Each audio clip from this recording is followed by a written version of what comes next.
제가 주일날 설교를 끝내고 이제 광고가 마치고 난 다음에 우리 서로 인사하기 위해서 이렇게 얘기할 때 승리합시다, 승리하시기 바랍니다 하는 인사를 자주 합니다. 어떤 분이 한번 질문하셨어요, 저한테. 교회가 승리하자는 이야기를 하면 되냐고. 왜 그러냐면 그분의 논리는 이거예요. 승리란 말이 어떤 말입니까? 겨루어 이긴다는 말이잖아요. 교회가 승리를 말하면 싸워서 이기고 돌아옵시다, 이런 식의 인사를 하게 되는 거고, 그렇게 교회가 얘기함으로 교인들이 나가서 만약에 승리하고 돌아온다면 진짜 교회냐는 거죠. 진짜 예수님을 믿는 곳이냐는 거죠. 그분의 질문에 일리 있다고 생각합니다.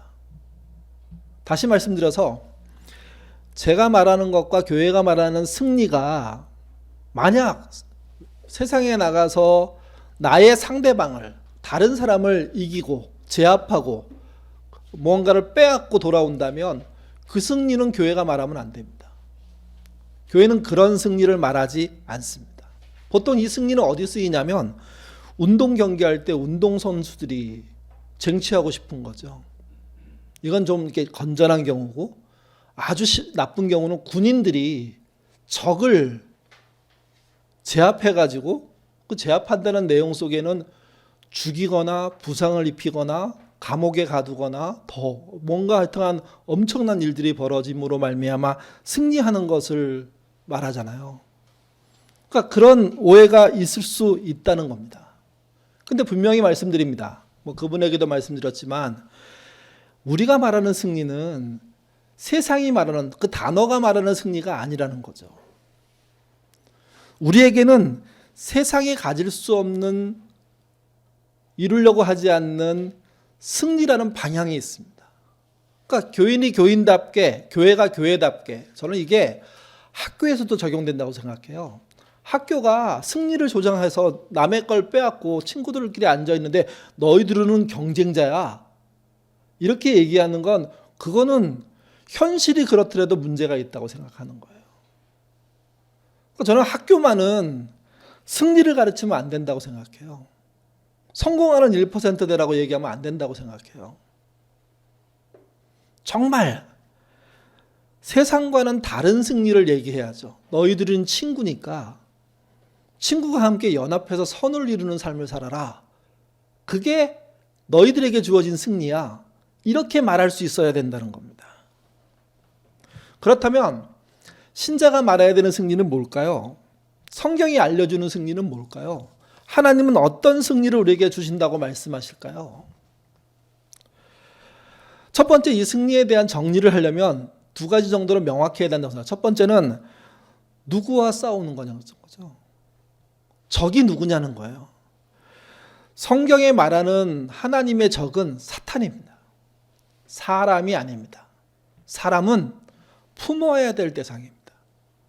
보호하고 안전하게 그 상황을 탈출하게 만들어주고 회복시켜야 될 존재인 거죠. 그러니까 성경에서 사람을 상대로 하나님이 저놈 죽여야 돼, 제압해, 사람을 보내고 이렇게 하지 않습니다.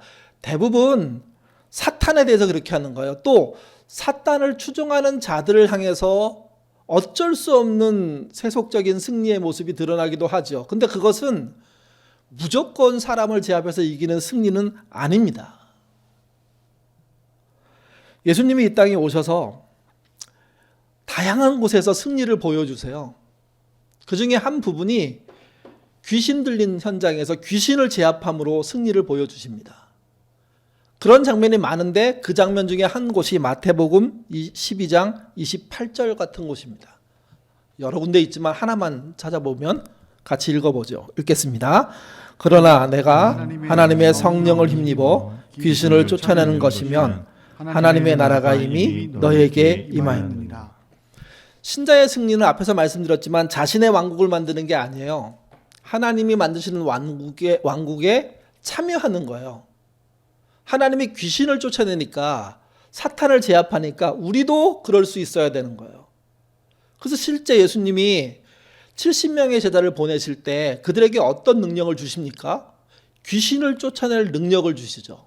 병을 고칠 능력을 주시죠. 하나님이 허락하신 거예요. 주님이 위임해 주신 거예요. 이 말은 오늘날도 우리는 귀신을 제압할 수 있고요. 병을 고치기 위해서 기도할 수 있는 사람들이라는 겁니다.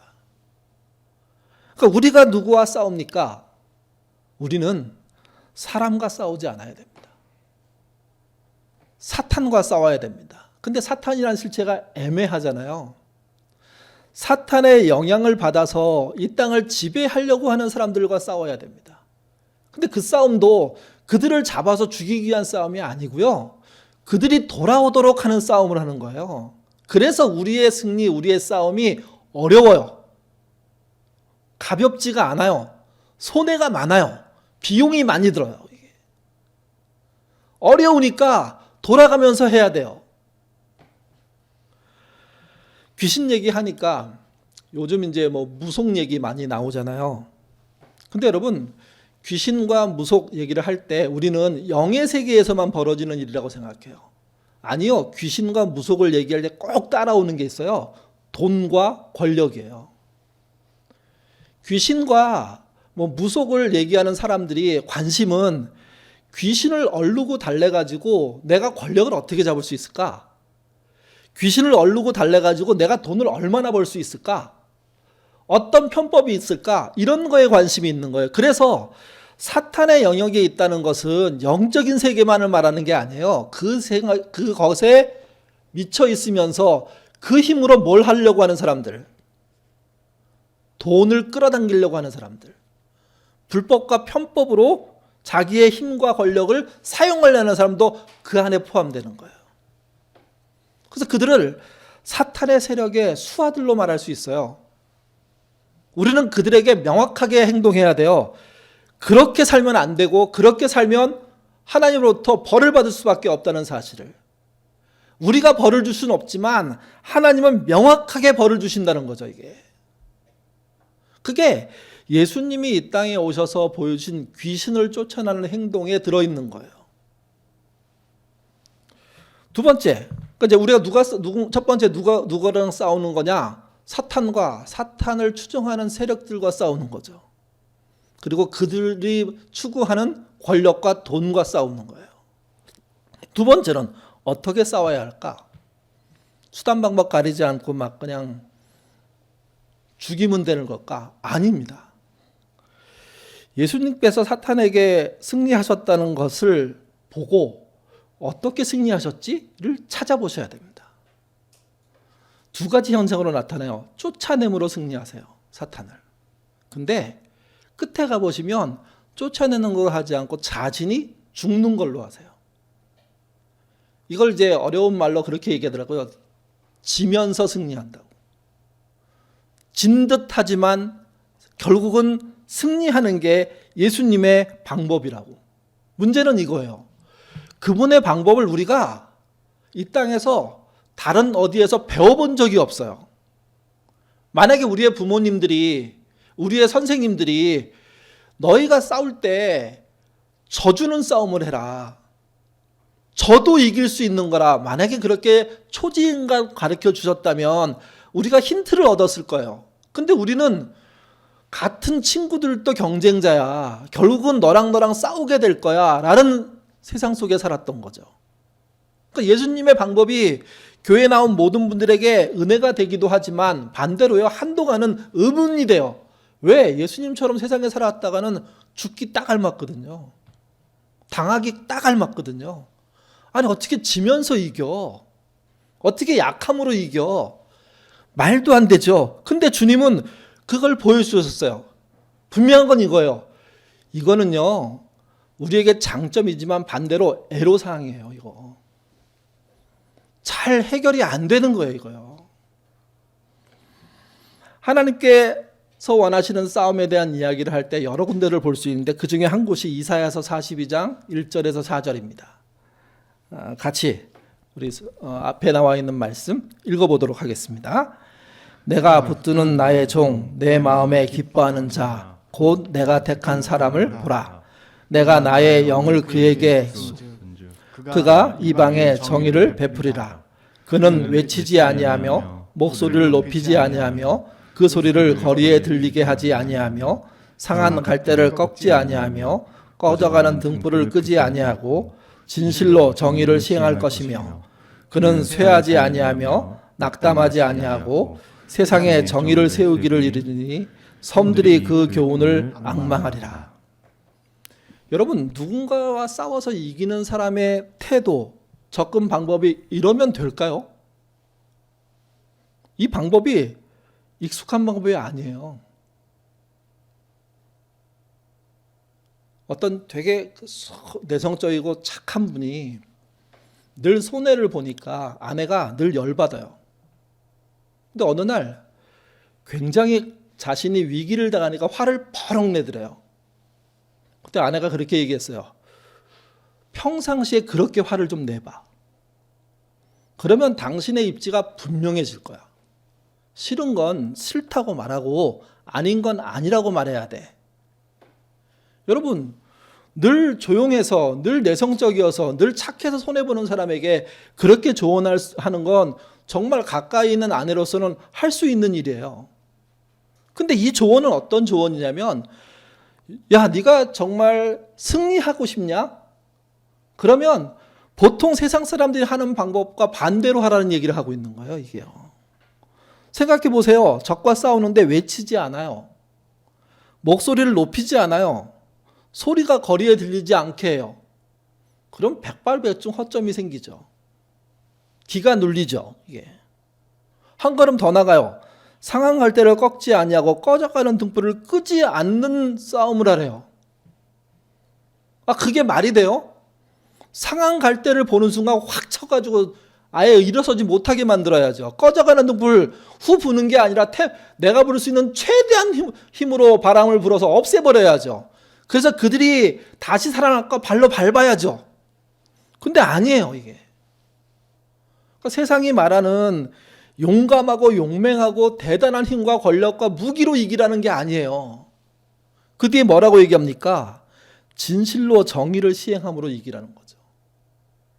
그래서 우리의 승리에 애로사항이 있는 거예요.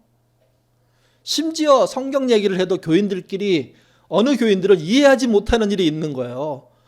어떻게 그렇게 해서 이길 수 있냐는 거죠. 어떻게 그렇게 해서 사업할 수 있느냐는 거죠. 어떻게 그렇게 해서 공부해서 승리할 수 있느냐는 거죠. 그러니까 세상 방법을 차용하면서도 예수님의 말씀 때문에 괴로워하는 이중적인 생활을 할 수밖에 없게 되는 거죠. 예수님이 말씀하신, 하나님 말씀하신 방법이 완전히 달라요. 그래서 우리의 승리는요, 그의 말씀을 통해서 배워야 하는 수밖에 없어요. 신앙생활을 20년, 30년 했는데 이 승리하는 것에 대한 고민도 없고 방법도 모른다면 과연 주님이 봤을 때 너는 내가 아는 사람이냐? 나를 믿냐? 하고 물었을 때 믿는다는 증거가 없다는 거죠, 이게. 여러분, 이 문제 가볍게 생각하지 않으셔야 돼요. 이 문제를 또 어떻게 할 수 있냐면 예수님은 십자가를 지심으로 이루었다고 얘기하잖아요. 결국은 지면서 이겼다고 얘기하시는 거거든요, 이게. 그래서 이 승리에 대한 명확함을 이해해야 돼요. 주님의 승리는요, 일시적인 승리가 아니에요. 진정한 승리인 거죠. 우리가 세상을 힘으로 겨뤄서 이기면 그건 일시적인 승리예요. 근데 잊지 마십시오. 그 승리는 언젠가 되갚음을 당합니다. 언젠가 하나 줬다가 10개로 얻어맞습니다. 우리나라의 대통령 선거가 그런 느낌 아닙니까? 어떤 당이 5년 잡았어요. 10년 잡았어요. 그리고 정권이 바뀌어요. 참 불운하게도 다른 나라에서는 우리나라의 민주성이 굉장히 높다고 얘기하지만 또한 복수도 만만치 않아요. 우리나라의 대통령 중에 온전한 모습으로 돌아가신 분이 몇 분이나 돼요. 여러분, 이거 어떻게 끊어야 돼요? 누군가 지는 방법으로 이기는 길을 찾지 않으면 길이 없습니다, 사실은요. 끊임없는 복수를 할 거죠, 이게. 심지어 지금도 복수하겠다고 말하는 후보들도 있잖아요. 그래서 생각해 보셔야 돼요. 일시적인 승리를 할 거냐? 아니면 진정한 승리를 함으로 그분의 백성으로 인정받을 거냐? 이게 우리에게 걸린 신앙의 문제라는 겁니다. 성경이 말하는 승리는요, 예수님의 승리를 말하는 거예요. 여러분, 승리라는 단어가 성경책 중에 어디에 제일 많이 나올까요? 승리, 예수님, 그럼 어디에 제일 많이 나오죠? 복음서. 그럴까요? 복음서는 한 권이 아니라 4권이나 되잖아요. 그럼 뭐 기본적으로 4권이고 예수님이 승리를 보여주는 것이니까 제일 많을 것 같아요. 근데 아니에요. 성경에서 승리가 제일 많이 나오는 게 요한계시록이에요. 16번 나와요. 그 중에 2장, 3장에 몰려 나와요. 7번 나왔거든요, 거기에. 왜? 7교회 모두가 다 승리에 대한 이야기를 하고 있어요. 승리란 말로 안 쓰죠. 이기는 자, 이기는 그에게. 이렇게 표현되어 있어서 승리란 느낌을 못 받으셨을 거예요. 그 이긴다는 표현이 우리로 제대로 번역하면 승리란 표현이에요. 오늘 본문 요한계시록 2장 1절부터 7절은 에베소 교회에게 한 주님의 메시지예요. 이 메시지 중엔 다 아시는 것처럼 잘한 거, 못한 거, 권면 이런 식으로 돼 있어요. 잘한 거 뭐 잘했나 에베소 교회가. 같이 보시죠. 2절부터 3절 말씀입니다. 읽겠습니다. 내가 내 행위와 수고와 내 인내를 알고 또 악한 자들을 용납하지 아니한 것과 자칭 사도라 하되 아닌 자들을 시험하여 그의 거짓된 것을 내가 드러난 것과 또 내가 참고 내 이름을 위하여 견디고 게으르지 아니하는 것을 아노라. 주님이 아신대요. 에베소 교인들이 어떻게 살았는지. 첫 번째 뭘 한다고 했냐면 요행을 바라지 않고 성실하게 노동함으로 산 걸 아신대요. 주님께 이런 칭찬 받고 싶어요. 사실은요. 참 성실했다. 참 정직했다. 네가 그 일을 맡아주어서 고맙다. 여러분의 일터에 대한 하나님의 어떤 말씀, 평가의 말씀이 고맙다였으면 좋겠어요. 정말 수고했다. 네가 그 분야를 맡았기 때문에 내가 안심할 수 있었다. 이건 뭐 너무나 의인화해서 말하는 거지만 진짜 그런 위로가 에베소 교인들이 실제 그렇게 한 것 같아요. 요행을 바라지 않고 성실하게 노동함으로 살았대요. 또 악을 그냥 두지 않고 고쳤대요. 여러분, 악을 고치는 게 얼마나 힘들어요, 사실은요. 아마 우리 인생에 한두 명의 악만 고쳐도 잘했다고 저는 칭찬받을 거라고 생각해요. 그 사람을 믿어주고 기다려주고 또 속고 다시 또 믿어주고 기다려주고 또 속고를 반복할 가능성이 높은데 에베소 교인들은 악을 고치기 위한 노력들을 했다는 거죠. 그리고 거짓으로 의로운 척을 하지 않았대요. 그러니까 누군가의 칭찬을 받기 위해서 어떤 교회에서의 어떤 보이는 행동들 하지 않았다는 거죠, 이게. 그리고 신자로서 어려운 환경임에도 불구하고 끈기 있게 견뎠대요. 용기 있게 지켰대요. 이 정도 칭찬이면 대단하지 않습니까? 칭찬이 한 가지 더 있습니다. 5절 같이 읽겠습니다. 오직 내게 이것이 있으니 내가 니골라당의 행위를 미워하는도다. 나도 이것을 미워하는도다. 니골라라는 말은요, 승리란 말의 변형이에요. 니골라당은 세상에서 승리를 쟁취하고자 하는 무리라고 보시면 돼요. 뜻 자체가 그런 뜻이에요. 정확하게는 그들이 뭔 일을 했는지 어떤 문제가 있었는지 몰라요. 근데 분명한 건 니골라당이라는 승리를 추구하는 자들의 삶 자체가 주님이 보시기에는 말도 안 되고 막아야 될 삶이었던 거예요. 오늘날로 치면 이단 사입일 수도 있어요. 전에 저희 아둘람에 신천지 2명이 들어왔던 일이 있었습니다. 그 아둘람 식구들이 아주 지혜롭게 신천지를 알아냈고 그리고 이렇게 몰아냈죠. 그때 여러 가지 얘기했어요. 전도 좀 하지. 그들을 전도하면 대승리 아니냐? 이런 농담도 했지만 아니요. 몰아내신 거, 밀어내신 거 너무 잘하신 거예요. 주먹 다짐하지 않고 다른 문제 안 일으키고 그들에게 정중하게 경고하고 말도 안 되는 말 하지 말라고 우리가 우리의 힘으로 밀어낼 수 있다는 게 얼마나 대단한데요. 에베소 교회는 니골라당이라는 세상에서 승리하고 싶은 욕망에 사로잡힌 그 무리의 그 마수와 같은 손길을 단호하게 잘라냈었던 거예요. 그러니 생각해 보세요. 윤리적으로도 굉장하고 신앙적으로도 세상에서도 명백한 그들 아닙니까? 그러니 잘한 거죠. 그래서 예수님이 에베소 교회를 칭찬할 때 이 두 부분에 대한 명확한 칭찬을 하세요. 근데 그들에게도 문제가 있어요. 그 문제가 무엇이냐? 4절입니다. 같이 읽겠습니다. 그러나 너를 책망할 것이 있나니 너의 처음 사랑을 버렸느니라. 여기 이 말에는 굉장히 많은 토론이 필요해요. 논쟁이 필요해요. 첫사랑이 뭐냐는 거죠. 일반적인 첫사랑은 예수님을 처음 믿었을 때 그 만났던 사랑, 복음을 처음 들었을 때 그 뜨거운 사랑, 구원을 처음 받았다고 확신했을 때 그 놀라운 사랑을 점점 식어가고 있다는 의미로 봐요. 첫사랑에 식는 거, 하나님에 대한 믿음이 윤리적으로는 자리를 잡고 그 다음에 잘못된 무리에 섞이지 않고 구분하는 데는 명확함이 있었는데 옛날만큼 뜨겁지 않다 이렇게 표현해야 좋을지 모르겠지만 그런 거예요. 옛날같이 꼭 이런 거와 비슷해요. 오래된 부부가 그 옛날에 뜨거움은 없고요, 이제 의리로 산다고. 여기 다 의리로 사시는 분들만 오신 것 같은데 아닌가요, 목사님?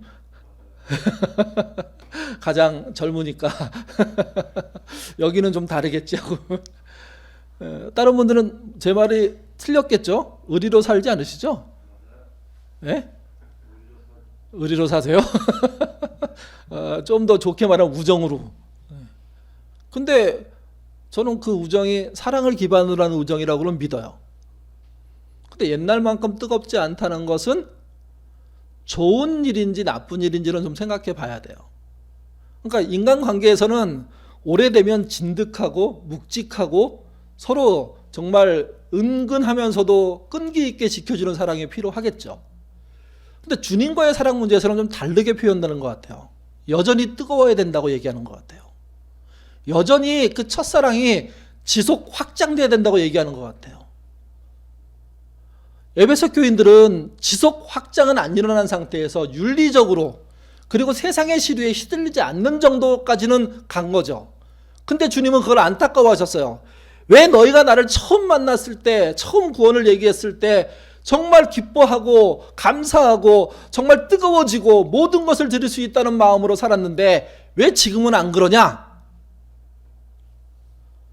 억지같이 들리지만 성경은 에베소 교회가 정신 차리고 윤리적으로도 괜찮고 이단과 사설과 무속을 이기는 것도 괜찮지만 한 걸음 더 나가서 그 뜨거운 사랑을 회복하기를 기대합니다. 이 회복이 생각보다 간단한 문제는 아닌데 이 본문은요 매우 생생하면서 구체적으로 요구합니다. 그 요구가 2장 7절에 나옵니다. 오늘 본문의 마지막 절이죠. 여기에 승리란 단어가 나오는데 같이 읽어보겠습니다. 귀 있는 자는 성령이 교회들에게 하시는 말씀을 들을지어다. 이기는 그에게는 내가 하나님의 낙원에 있는 생명나무의 열매를 주어 먹게 하리라. 메시지가 좀 더 의역을 해갖고 무슨 의미인지 더 살려냈는데요. 메시지 이렇게 써 있습니다. 같이 읽어보죠. 승리한 사람은 내가 곧 만찬으로 부를 것이다. 내가 하나님의 과수원에서 따온 생명나무의 열매로 차린 잔치로 부를 것이다. 생명나무가 뭡니까? 여기 요한계시록에 나오는 이 생명나무는 사실은 창세기에 나오는 생명나무죠. 아담과 이브가 선악을 알게 하는 나무, 선악과를 따먹고 난 다음에 하나님에 의해서 신라권, 에덴에서 추방당합니다. 근데 추방당하는 게 버린 동시에 은혜였습니다. 저희가 여러 번 이번 말씀드린 것 같아요. 왜 은혜였냐? 왜 벌이었냐? 동산에서 쫓겨났으니까. 잘못해서 쫓겨나는 거니까. 근데 왜 은혜이냐? 생명나무의 실과를 죄인된 몸으로 먹으면 죄인으로 영생하게 되는 일들이 발생하기 때문에 성경은 그렇게 기록해요. 그래서 막았다고. 막기 위해서 쫓아냈다고. 쫓아낸 다음에 못 들어오게 하기 위해서 뭐 합니까? 라하트 하헤렙. 화염검을 세워서 지키겠다고요. 그때 못 먹게 했어요. 먹으면 안 되니까. 죄인 되면 먹으면 안 되는 거니까. 근데 요한계시록 오늘 본문에 가보면 너희가 첫사랑을 회복하고 윤리적으로나 잘못된 무속을 넉넉히 이기고 그렇게 승리한다면 내가 에덴에 있었던 그 생명나무의 실과로 차린 잔치에 너희를 참여하게 할 것이고 그 생명나무를 먹게 할 것이라는 거죠. 단 한 입만 먹어도 물론 표현상 그게 어떻게 되는 건지 정확하게 알 수 없지만 그 실과를 먹는 자는 이제 그 몸으로 영원히 산다는 의미가 그 안에 들어있거든요. 승리한 자에게 주어지는 이 생명나무의 열매로 차려진 잔치에 참여하는 그 은혜, 그 보상, 그 복을 주시겠다는 약속을 에베소 교인들에게 했다는 것은 우리에게도 해당된다는 이야기입니다. 여러분, 코로나를 왜 이겨야 할까요? 사실 이기기 쉽지 않아요. 이번에 대유행이 지나서 한 2개월, 3개월 지나면 그게 정점을 짓고 이렇게 줄어들 가능성이 있고, 그래서 그게 토착화되면 감기 또는 뭐 독감처럼 정리될 거라고 얘기하잖아요. 근데 여러분, 그게 그렇게 정리된다고 해서 우리가 코로나를 이긴 걸까요? 아니요. 저는 그게 정리되고 나면 우리가 해야 될 일은 이전에 하지 못한 것을 만회해야 돼요. 뭐 억지로 막 끌어다가 크게 만들 필요는 없지만 성실하게 차근차근 그동안 우리가 못했던 것을 수습해 나가야 돼요. 더 중요한 건 이거예요. 그 수습할 때 옛날의 방식으로 하면 안 돼요. 미래로 나가는 방식으로 해야 돼요. 그렇기 때문에 코로나를 이겨야 된다는 정신으로 우리가 지금을 견뎌야 되고 지금 준비해야 되고 지금 도전해야 되는 거거든요. 그러지 않으면 코로나는 끝나도 코로나에 대한 패배를 이기는 건 못할 수도 있어요. 저는 우리 교회 교인과 우리 교회가 그런 것으로부터 승리하기를 바라고 그러기 위해서 지금 더 깨어서 기도하고 더 노력해야 되는 거죠. 결국 에베소 교회에게 예수님이 말씀하셨던 것처럼 이기는 자, 승리하는 자가 되도록 살아야 되는 겁니다. 교회의 가장 큰 슬픔은 그거예요. 우리 교회 장로님 한 분이 말씀하셨는데 옛날 교회 가보니까 느낌이 딱 하나 들어요. 쇠잔해졌다고. 막 쇠퇴해서 도저히 일어날 수 없는 상태로 보인다고. 그 옛날 뜨겁게 사랑했던 교회가 쇠잔한 그 모습을 보니까 너무 마음이 쓸쓸하고 힘든 그 얘기를 하는데요. 제 눈가에 눈물이 핑 돌았어요. 왜? 우리도 냅두면 쇠잔해질 거거든요. 그 쇠잔한 게 옳으냐? 아니라는 거예요. 그 쇠잔하기 전에 몸부림치고 이기려고 해나가야 된다는 거죠. 그때 에베소 교회를 통해서 우리에게 주는 것은 뭐냐? 네가 받은 첫사랑을 회복하는데 너 스스로 매달려야 되고 회복하도록 애써야 되고 회복해내야 된다는 거죠. 그러면 주님께서 생명나무의 실과로 차려진 잔치에 너를 초대할 것이고 그 실과를 그 열매를 마음껏 먹도록 함으로 너가 영생하는 삶을 살겠다고 약속해 주시는 겁니다.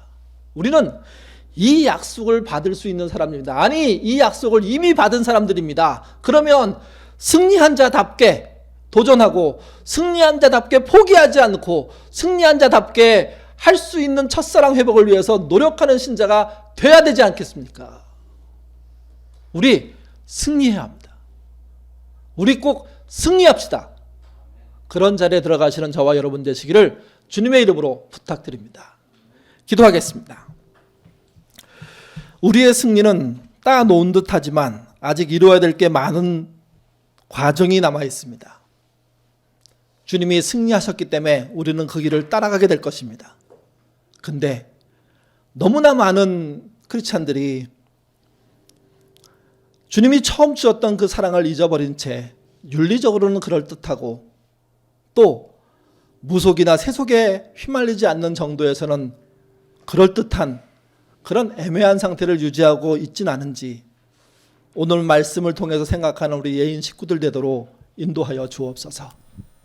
생각해보면 주님의 승리라는 것이 너무 우리에게 어려운 것이고 애로사항 많은 것이지만 그게 진짜 승리라는 사실을 배우게 됩니다. 우리도 그 승리를 쫓아 이 세상에서 주의 말씀으로 이기는 자, 주의 은혜로 이기는 자의 삶 살 수 있도록 주님 인도하여 주옵소서. 저희가 코로나의 끝을 기대하며 하루하루 견디고 있습니다. 그저 시간 죽이며 견디는 사람들이 아니라 끝나는 그날을 기대하는 동시에 만회하려고 하는 마음과 회복하려는 마음과 더 앞으로 나가려는 마음을 함께 갖는 우리가 될 수 있도록 주님 인도하여 주옵소서. 예인교회가 은혜 중에 여기까지 왔습니다.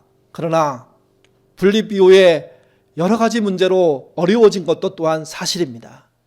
주님, 그 어려움을 다시 일으켜 세우는 코로나의 끄트머리가 될 수 있도록 도와주시고, 우리의 만회함이 그저 과거를 만회함이 아니라 미래를 향한 만회가 될 수 있도록, 미래를 향하여 나가는 것이 될 수 있도록 도와주옵소서.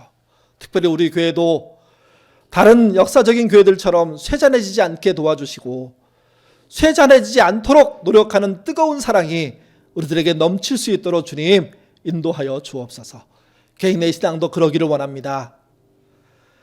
스스로 잦아들고 소멸되는 신앙이 아니라 그분의 나라 가는 생명이 붙어있는 그 순간까지 뜨겁게 열심히 열정적으로 사랑하며 살 수 있도록 인도하여 주옵소서. 감사하며 예수님 이름으로 기도드립니다. 아멘.